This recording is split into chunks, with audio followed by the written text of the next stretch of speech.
Bonjour et bienvenue sur notre chaîne Open Physics du professeur Akouiber. Dans cette nouvelle vidéo, on va apprendre à bien rédiger un calcul en physique, en chimie. Donc aujourd'hui, parlons des chiffres significatifs. Cette vidéo est destinée aux élèves du lycée scientifique BIOF. Pour comprendre, prenons un exemple plus simple, la surface d'un rectangle. Connaissons la surface 12 mètres carrés, la longueur 7,1 et on va déduire la largeur. La formule qui va permettre de calculer la largeur est plus simple. La largeur égale surface divisée par longueur.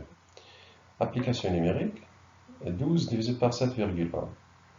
Si j'utilise la calculatrice, j'obtiens le résultat suivant.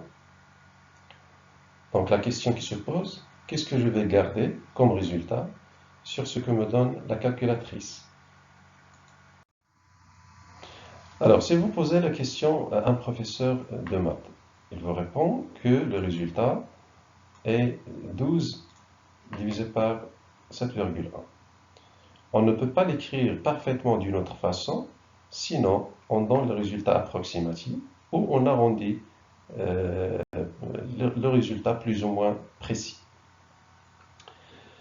Si vous demandez à un professeur de physique, il va vous dire que le résultat est 1,7. Donc pourquoi cette différence? On va essayer de comprendre pourquoi le professeur de physique a dit que le résultat est 1,7. Revenons sur le point de vue du professeur de maths. Pour le professeur de maths, 12 est la même chose que 12 avec une infinité de 0 après la virgule, et 7,1 est la même chose que 7,1 avec une infinité de 0 après le 1. Et donc, en fait, la seule façon d'écrire correctement le résultat est 12 divisé par 7,1, ou alors on fait des approximations.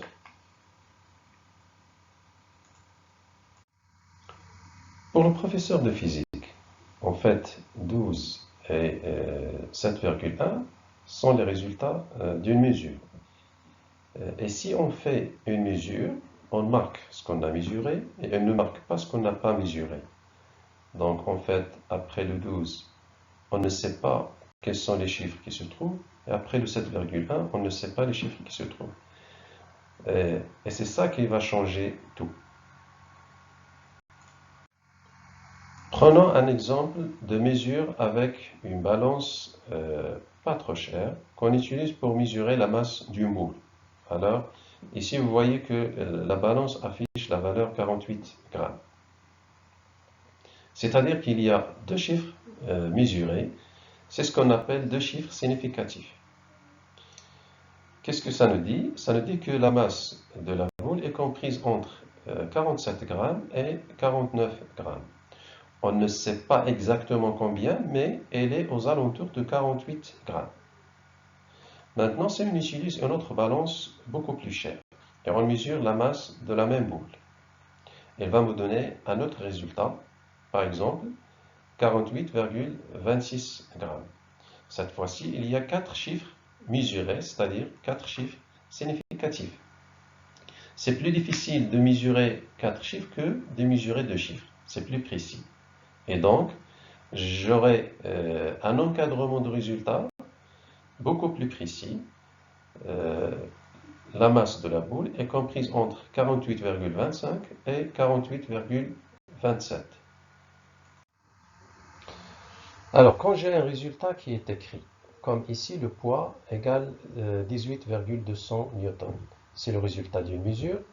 On fait, tous les chiffres sont significatifs. Ici, vous voyez, j'ai 5 chiffres significatifs. Les zéros qui sont derrière le 2 sont significatifs. Si elles sont écrites, c'est-à-dire qu'ils ont été mesurés. Par contre, si je mets des zéros avant le 1, ça ne sert absolument à rien. Ce ne sont pas significatifs. Donc, dans les ces deux cas, on a 5 chiffres significatifs. La règle, c'est que tous les chiffres d'une mesure sont significatifs, sauf les zéros placés avant le premier chiffre non nul. Revenons à notre problème. Pourquoi le prof de physique a dit que le résultat égale 1,7. Tout simplement parce que les deux mesures qui ont été mélangées pour donner le résultat final avaient chacune deux chiffres significatifs. Deux chiffres pour 12 et deux chiffres pour 7,1. Donc, on ne pourra donner que deux chiffres significatifs dans le résultat. La règle, c'est que le résultat n'est jamais plus précis que les données. Donc, si les données ont deux chiffres significatifs, alors le résultat doit avoir aussi deux chiffres significatifs. Donc, la largeur égale 1,7. On arrondit le résultat à deux chiffres significatifs, tout le reste sera éliminé. Prenons un autre exemple pour essayer de bien comprendre. Voici deux résultats de calcul qui seront mélangés pour donner un résultat final. 0,12 multiplié par 3. On a deux chiffres significatifs pour le 0,12 et un chiffre significatif pour le 3. Si on fait le calcul sur la machine à calculer, on obtient 0,36. Mais on ne va garder qu'un seul chiffre significatif dans le résultat. C'est-à-dire, le résultat sera arrondi à 0,4 parce que ici le 6 est supérieur à 5.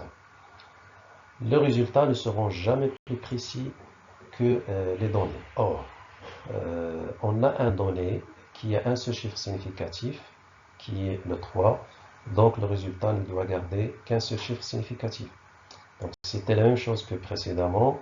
On a la largeur égale 12 sur 7,1, deux chiffres en haut et deux chiffres en bas, donc le résultat contient deux chiffres significatifs. Prenons maintenant l'exemple d'une addition. Ce sera la même chose qu'une soustraction.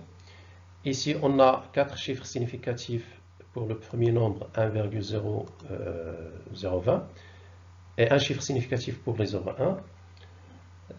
Donc, on va penser à un chiffre significatif pour le résultat. Or, pour les additions et les soustractions, ça ne marche pas de la même façon. Pourquoi? Parce que lorsqu'on additionne ces deux nombres, on fait l'opération suivante.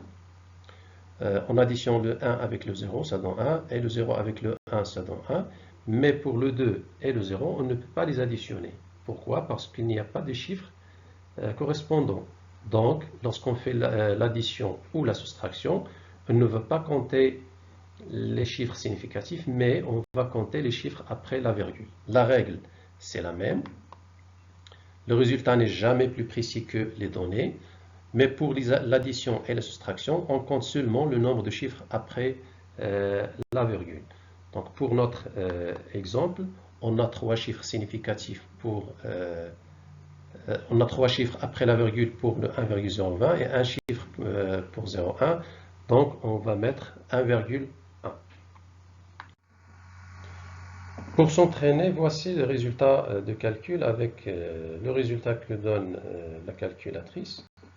Donc on va sélectionner le bon chiffre et on va écrire le résultat en tenant compte des chiffres significatifs. Donc le premier exemple, on a une multiplication. Le premier nombre, on a trois chiffres significatifs, deux chiffres significatifs pour le 3,2. Donc le résultat doit garder deux chiffres significatifs. Alors, 0,38, le 0 ne sera pas compté, donc le 8, le chiffre qui est après le 8 est inférieur à 5, donc on va arrondir le résultat à 0,38. Le deuxième exemple, une division, donc on va compter le nombre de chiffres significatifs, 3 en haut, 2 en bas, donc on va donner le résultat avec deux chiffres significatifs. Ici, pourquoi 2,5? Parce que le chiffre qui est après le 4, 8, il est supérieur à 5. Donc on doit arrondir le résultat à 2,5.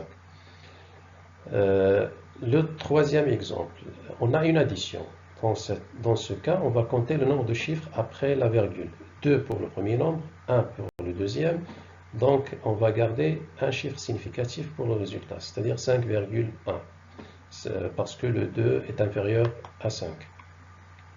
Le troisième exemple, on a une soustraction. Donc on a deux chiffres après la virgule pour le premier, 2 pour le deuxième et 3 pour le troisième nombre. Donc on va donner le résultat avec deux chiffres après la virgule, c'est-à-dire le 8 et le 9, et le chiffre qui est après le 9 8 supérieur à 5. Donc, on va arrondir le résultat à 1,90. Le troisième exemple, on a un mélange entre la division, la multiplication et la soustraction. Donc, on va faire au début la soustraction qui est en bas. On va compter le nombre de chiffres après la virgule. Donc, on a 1 et 1. Donc, le résultat de la soustraction, 13,0. Et on va ensuite compter le nombre de chiffres significatifs pour ces trois nombres. Donc le résultat est 1,4. Le dernier exemple, on a 2π fois 0,56. Bon, ici, le 2π, ce n'est pas une mesure. Le 2 et le π ne sont pas des résultats de mesure. Ce sont des nombres parfaits, c'est-à-dire avec 2, c'est-à-dire 2 virgules, une infinité de 0. Puis la même chose, 3,14 avec une infinité de nombres. Donc, on va compter le nombre de chiffres significatifs seulement pour le nombre 0,56 qui est le résultat d'une mesure. Donc, le nombre de chiffres significatifs, c'est 2. Donc, le résultat sera donné en deux chiffres significatifs, c'est-à-dire 3,5. Donc, c'est tout pour aujourd'hui. À bientôt.